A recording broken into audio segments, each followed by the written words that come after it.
Patriarcas e Profetas. Capítulo 40.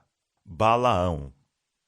Voltando ao Jordão, da conquista de Bazã, os israelitas, em preparativos para a imediata invasão de Canaã, acamparam-se ao lado do rio, acima de sua foz, no Mar Morto, e precisamente defronte da planície de Jericó.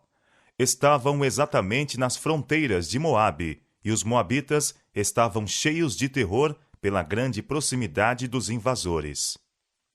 O povo de Moabe não fora incomodado por Israel. Todavia, eles tinham observado com inquietadores pressentimentos tudo o que ocorrera nos países circunvizinhos.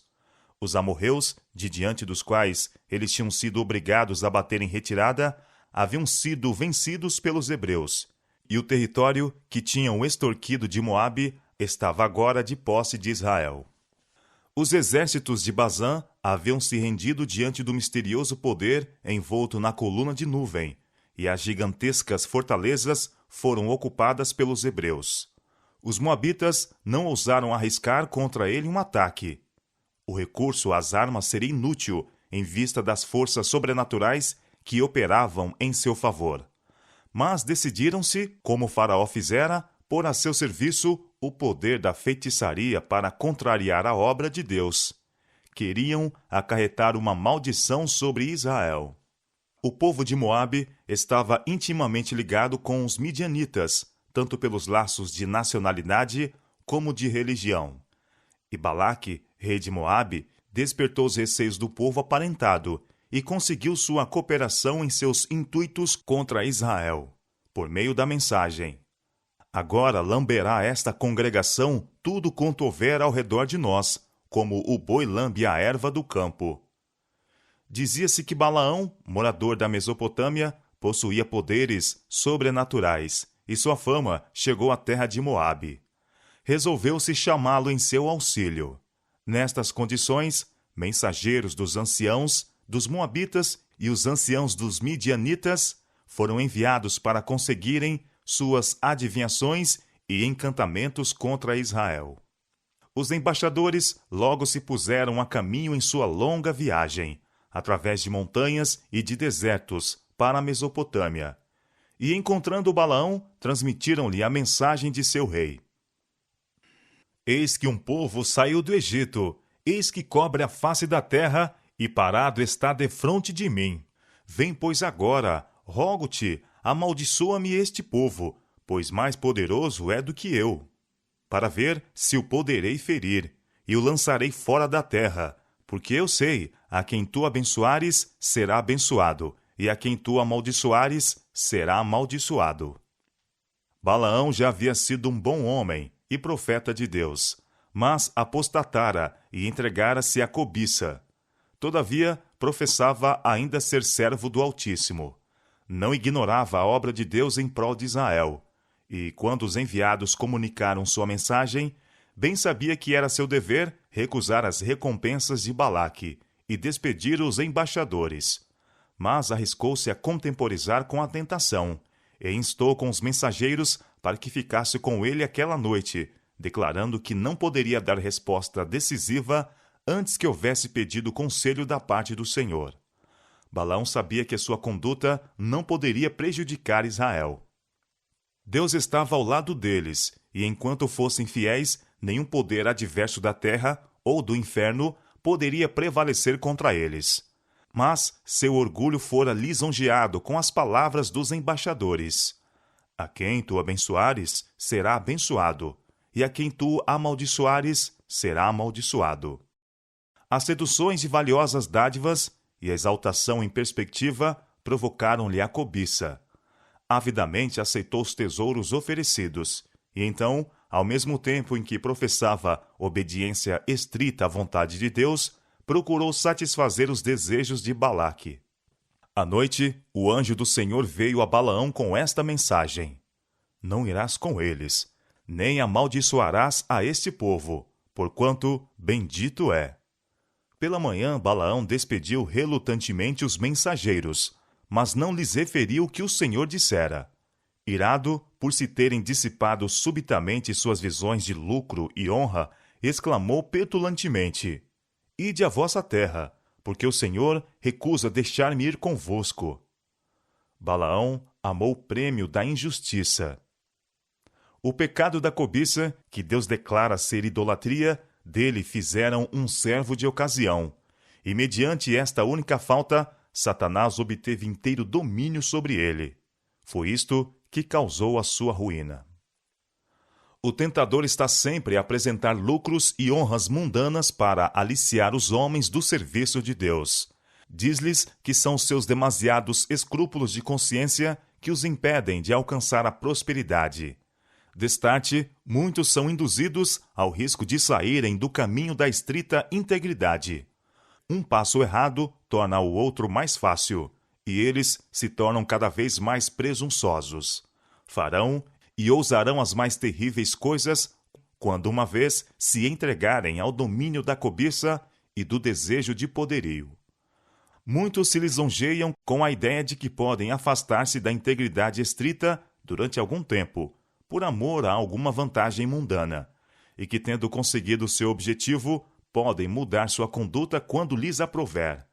Esses tais se acham a enredar-se na cilada de Satanás, e raramente escapam.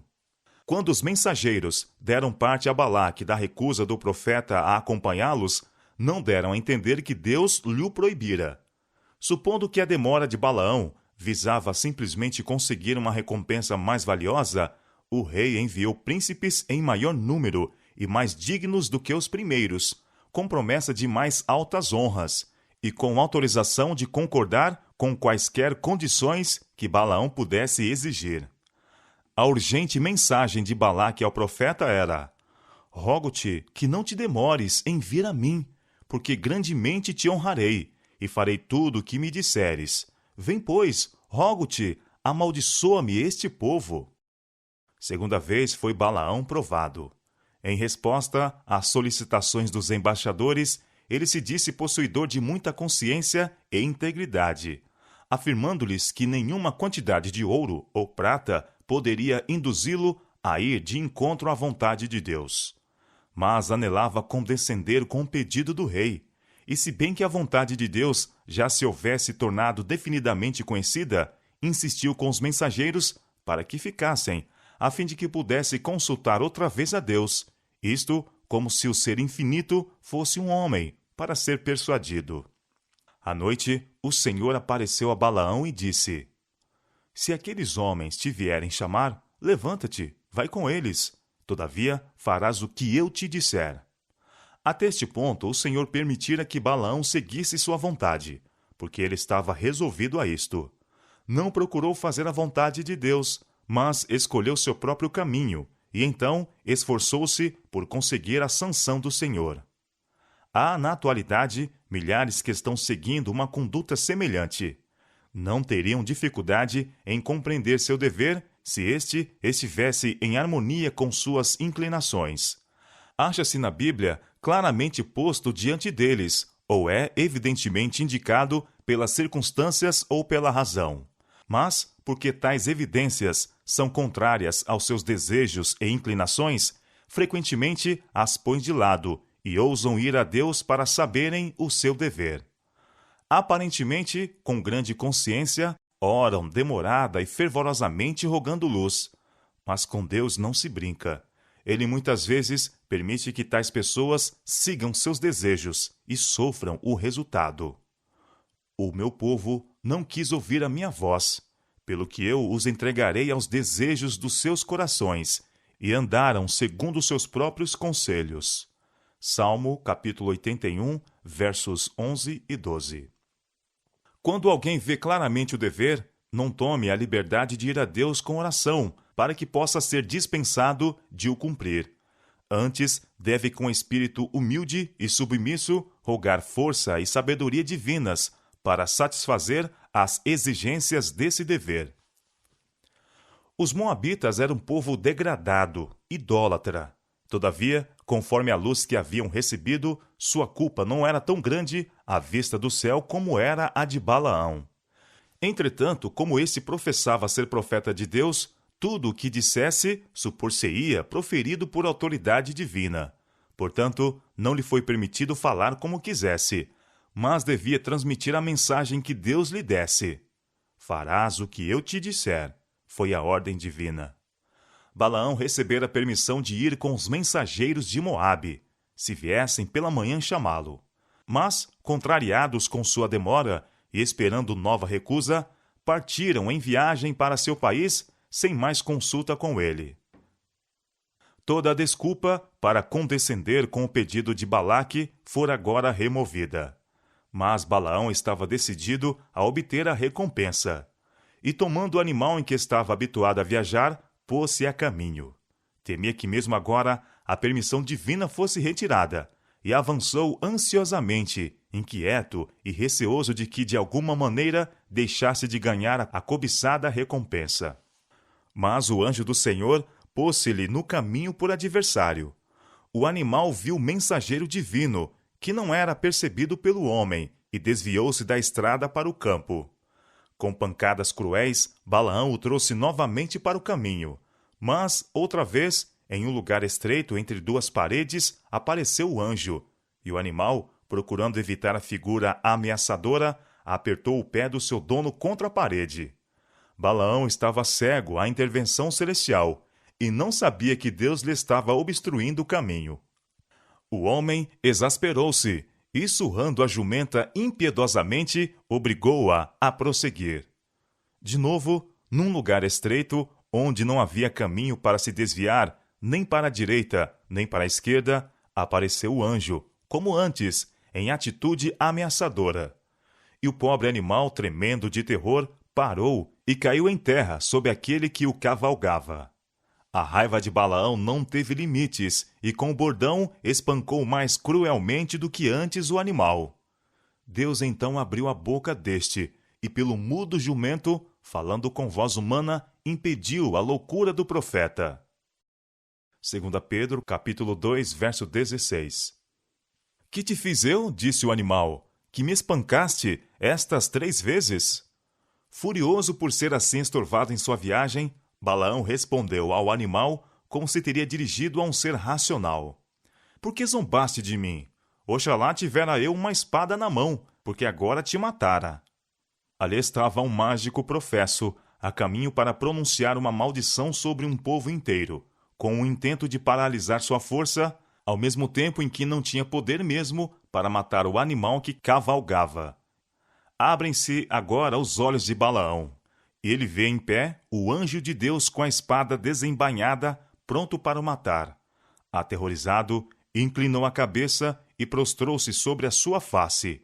O anjo lhe disse: Por que já 3 vezes espancaste a tua jumenta? Eis que eu saí para ser teu adversário, porquanto o teu caminho é perverso diante de mim. Porém a jumenta me viu, e já 3 vezes se desviou de diante de mim. Se ela se não desviara de diante de mim, na verdade que eu agora te tivera matado, e a ela deixara com vida. Balaão devia a conservação de sua vida ao pobre animal que tratara tão cruelmente. O homem que pretendia ser profeta do Senhor, que declarou estar de olhos abertos e ver a visão do Todo-Poderoso, estava tão cego pela cobiça e ambição que não pôde divisar o anjo de Deus, visível para seu animal. O Deus deste século cegou os entendimentos dos incrédulos.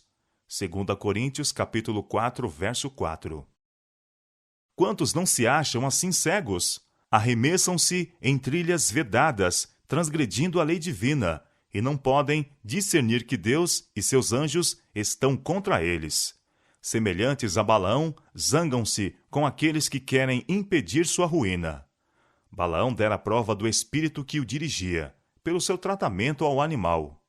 O justo olha pela vida dos seus animais, mas as misericórdias dos ímpios são cruéis.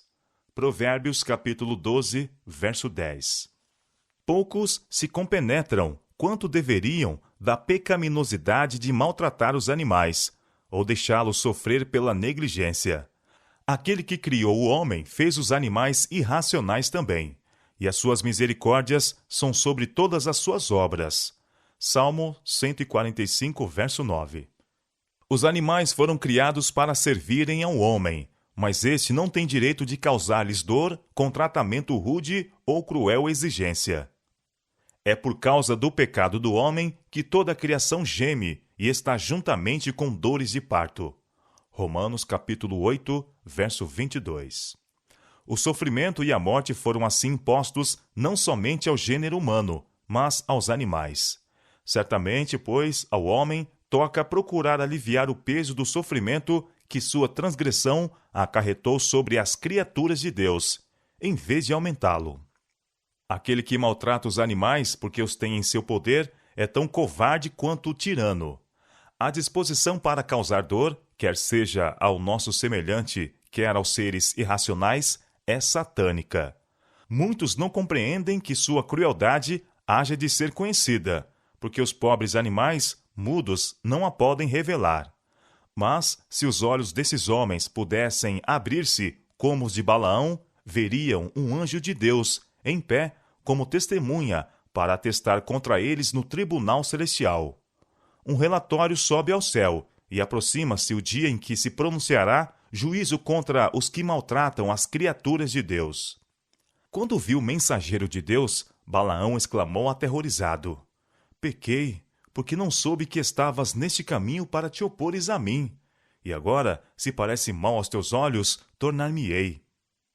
O Senhor permitiu-lhe prosseguir em sua viagem, mas deu-lhe a entender que suas palavras seriam dirigidas pelo poder divino. Deus queria dar prova a Moabe que os hebreus estavam sob a guarda do céu. E isto ele fez de modo eficaz quando lhes mostrou quão impotente era Balaão mesmo para proferir uma maldição contra eles, sem permissão divina. O rei de Moabe, sendo informado da aproximação de Balaão, saiu com grande acompanhamento às fronteiras do reino, para o receber. Quando se mostrou admirado com a demora de Balaão, em vista das ricas recompensas que o esperavam, a resposta do profeta foi: Eis que eu tenho vindo a ti.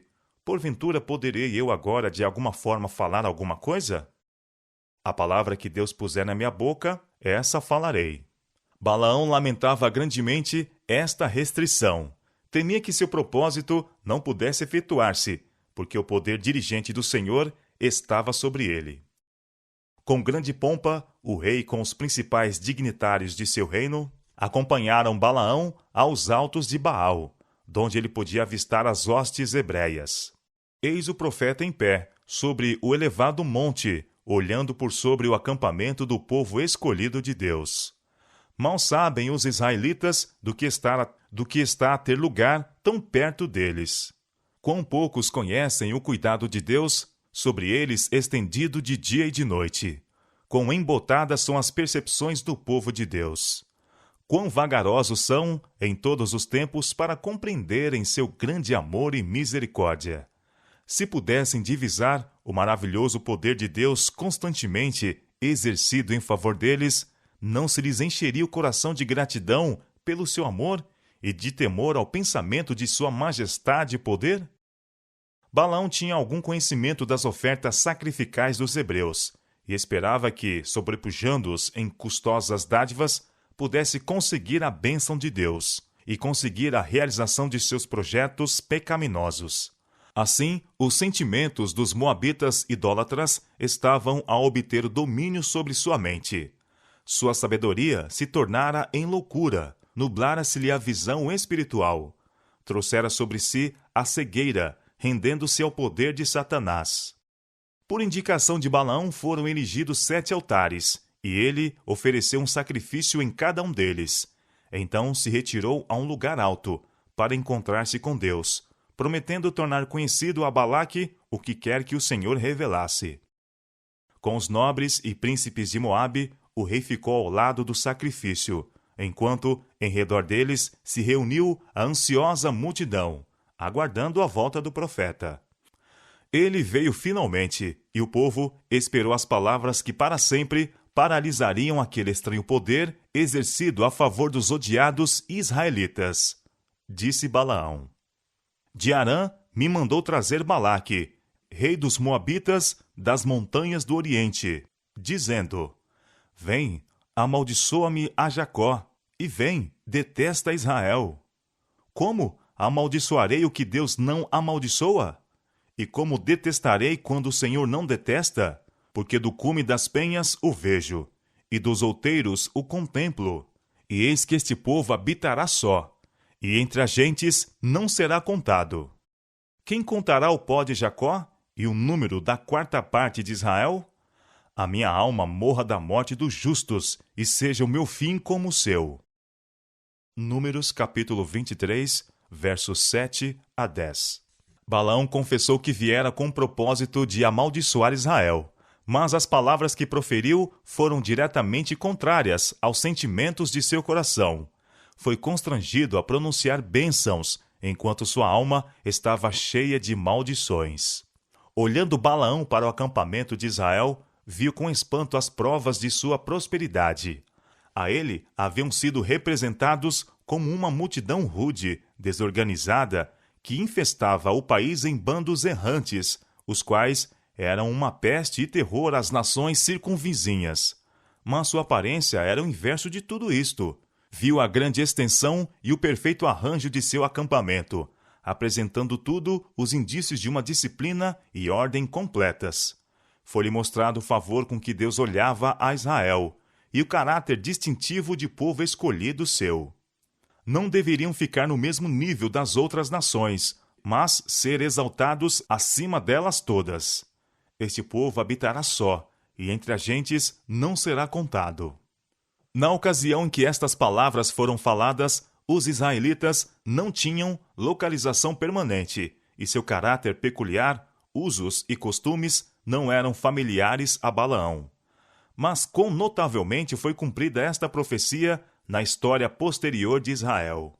Por todos os anos de seu cativeiro, através de todos os séculos, desde que foram dispersos entre as nações, têm eles permanecido como um povo distinto. Assim o povo de Deus, o verdadeiro Israel, embora disperso por todas as nações, não são na terra senão peregrinos, cuja cidadania está nos céus. Não somente foi mostrado a Balaão a história do povo hebreu como nação, mas ele viu o crescimento e prosperidade do verdadeiro Israel de Deus até o final do tempo. Viu o favor especial do Altíssimo acompanhando aqueles que o amam e o temem. Viu-os amparados pelo seu braço ao entrarem no escuro vale da sombra da morte, e viu-os saírem de seus túmulos coroados de glória, honra e imortalidade. Contemplou os resgatados, regozijando-se nas glórias imarcessíveis da terra renovada. Olhando para esta cena, exclamou: Quem contará o pó de Jacó e o número da quarta parte de Israel? E ao ver a coroa de glória em cada fronte, a alegria irradiando de cada semblante, e olhando para aquela vida intérmina de pura felicidade, proferiu a solene oração: A minha alma morra a morte do justo, e seja o meu fim como o seu. Se Balaão tivesse tido disposição para aceitar a luz que Deus dera, teria então tornado verdadeiras para si as suas palavras. Teria de pronto cortado toda a conexão com Moabe. Não mais teria abusado da misericórdia de Deus, mas a ele teria voltado com profundo arrependimento. Mas Balaão amava o salário da injustiça e estava decidido a consegui-lo. Balaque tinha confiantemente esperado uma maldição que caísse como uma praga definhadora sobre Israel. E às palavras do profeta, exclamou com paixão: Que me fizeste? Chamei-te para amaldiçoar os meus inimigos, mas eis que inteiramente os abençoaste. Balaão, procurando fazer da necessidade virtude, diz haver falado, em atenção conscienciosa para com a vontade de Deus, as palavras que foram forçadas aos seus lábios pelo poder divino. Porventura não terei cuidado de falar o que o Senhor pôs na minha boca? Balaque não pôde mesmo então abandonar o seu intento.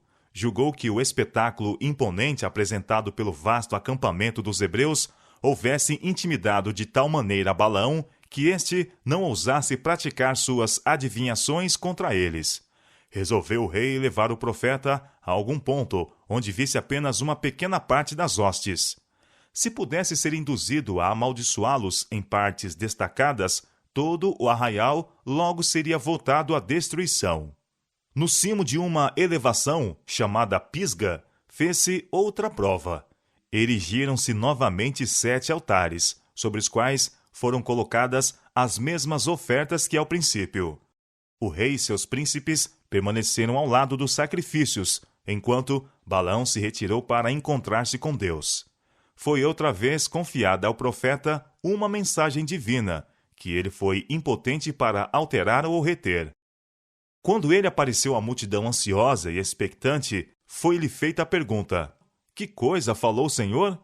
A resposta, como antes, lançou o terror no coração do rei e dos príncipes. Deus não é homem para que minta, nem filho do homem para que se arrependa. Porventura diria ele e não o faria?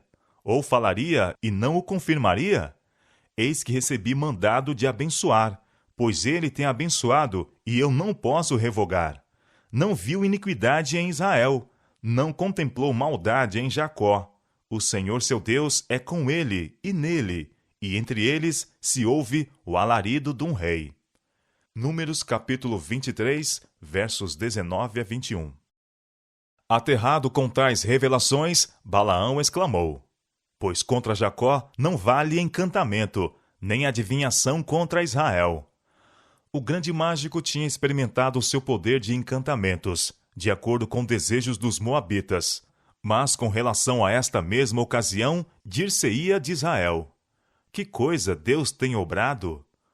Enquanto estavam sob a proteção divina, nenhum povo ou nação, embora auxiliado por todo o poder de Satanás, seria capaz de prevalecer contra eles. O mundo todo se maravilharia ante a obra admirável de Deus em prol de seu povo, de que um homem decidido a seguir uma conduta pecaminosa fosse de tal maneira dirigido pelo poder divino, que proferisse, em vez de imprecações, as mais ricas e preciosas promessas, na expressão da poesia sublime e exaltada. E o favor de Deus, manifesto a Israel nesta ocasião, deveria ser uma segurança de seu cuidado protetor aos seus filhos obedientes e fiéis em todos os tempos. Quando Satanás inspirasse homens maus a caluniar, a perseguir e destruir o povo de Deus, esta mesma ocorrência lhes seria trazida à lembrança e lhes fortaleceria o ânimo e a fé em Deus. O rei de Moabe, desanimado e angustiado, exclamou: nem totalmente o amaldiçoarás, nem totalmente o abençoarás. Contudo, uma vaga esperança ainda ficou em seu coração, e resolveu-se a fazer outra tentativa. Conduziu então Balaão ao Monte Peor, onde havia um templo dedicado ao culto licencioso de Baal, o deus deles. Ali foi erigido o mesmo número de altares que antes, e ofereceu-se o mesmo número de sacrifícios. Mas Balaão não foi só, como das outras vezes, para conhecer a vontade de Deus. Ele não tinha pretensões à feitiçaria, mas, em pé ao lado dos altares, olhava ao longe sobre as tendas de Israel. De novo, o Espírito de Deus repousou sobre ele, e veio de seus lábios a mensagem divina. Que boas são as suas tendas, ó Jacó! As tuas moradas, ó Israel! Como ribeiros se estendem, como jardins ao pé dos rios. Como árvores de sândalo o Senhor os plantou, como cedros junto às águas. De seus baldes manarão águas, e a sua semente estará em muitas águas. E o seu rei se exalçará mais do que Agag, e o seu reino será levantado. Encurvou-se, deitou-se como leão, e como leoa. Quem o despertará? Benditos os que te abençoarem, e malditos os que te amaldiçoarem. Números capítulo 24, versos 5 a 9. A prosperidade do povo de Deus é aqui representada por algumas das mais belas figuras que se encontram na natureza. O profeta assemelha Israel com vales férteis cobertos de abundantes messes, com jardins florescentes regados por fontes inesgotáveis, com o aromático sândalo e o impotente cedro. A última figura mencionada é uma das mais notavelmente belas e apropriadas que se encontram na palavra inspirada. O cedro do Líbano era honrado por todos os povos do Oriente. A espécie de árvores a que ele pertence é encontrada onde quer que o homem haja ido por toda a terra.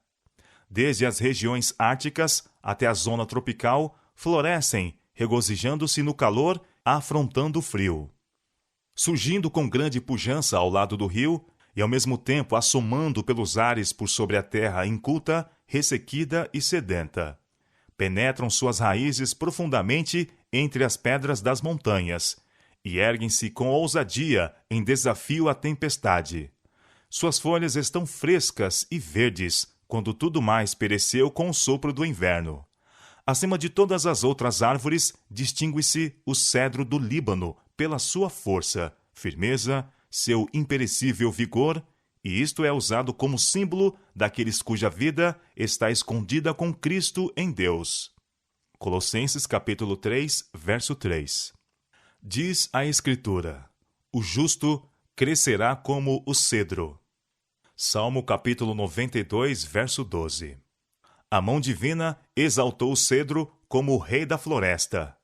As faias não igualavam os seus ramos, e os castanheiros não eram como seus renovos. Nenhuma árvore no jardim de Deus se assemelhou a ele. Ezequiel capítulo 31, verso 8. O cedro é repetidas vezes empregado como emblema da realeza, e seu uso nas Escrituras para representar os justos mostra como o céu considera aqueles que fazem a vontade de Deus. Balaão profetizou que o rei de Israel seria maior e mais poderoso do que Agag. Este era o nome dado aos reis dos Amalequitas, que naquele tempo era uma nação muito poderosa. Mas Israel, sendo fiel a Deus, subjugaria todos os seus inimigos. O rei de Israel era o Filho de Deus, e seu trono seria um dia estabelecido na terra, e seu poder seria exaltado acima de todos os reinos terrestres. Ouvindo as palavras do profeta, Balaque ficou dominado pela decepcionada esperança, pelo temor e raiva. Ficou indignado de que Balaão lhe tivesse dado uma mínima esperança de uma resposta favorável, quando tudo estava decidido contra ele. Considerou com escárnio a conduta transigente e enganadora do profeta. O rei exclamou iradamente: agora, pois, foge para o teu lugar. Eu tinha dito que te honraria grandemente, mas eis que o Senhor te privou desta honra. Balaão respondeu que o rei tinha sido advertido previamente de que ele apenas poderia falar a mensagem que lhe fora dada da parte de Deus. Antes de voltar a seu povo, Balaão proferiu uma belíssima, sublime profecia acerca do Redentor do mundo e a final destruição dos inimigos de Deus. Vê-lo-ei, mas não agora. Contemplá-lo-ei, mas não de perto.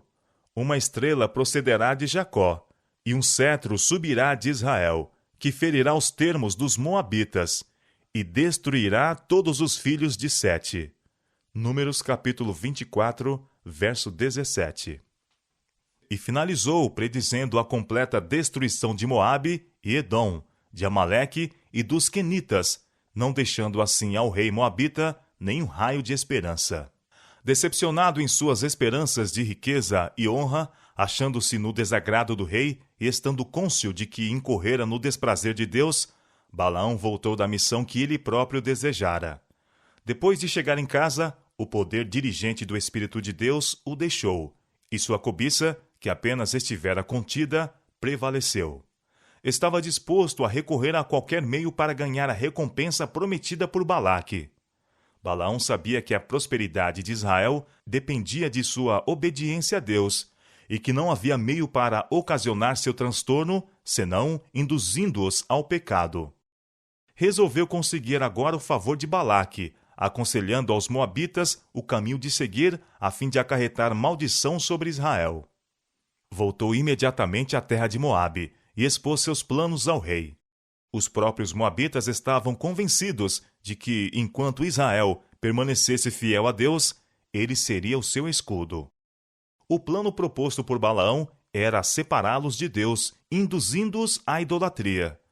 Se pudessem ser levados a tomar parte no culto licencioso de Baal e Astarote, seu protetor onipotente tornar-se-ia seu inimigo, e eles logo seriam presa das nações cruéis e aguerridas em redor deles. Este plano foi prontamente aceito pelo rei, e o próprio Balaão ficou para ajudar a levá-lo a efeito. Balaão testemunhou o êxito de seu plano diabólico, viu a maldição de Deus sobrevir a seu povo, e milhares caindo sob seus juízos.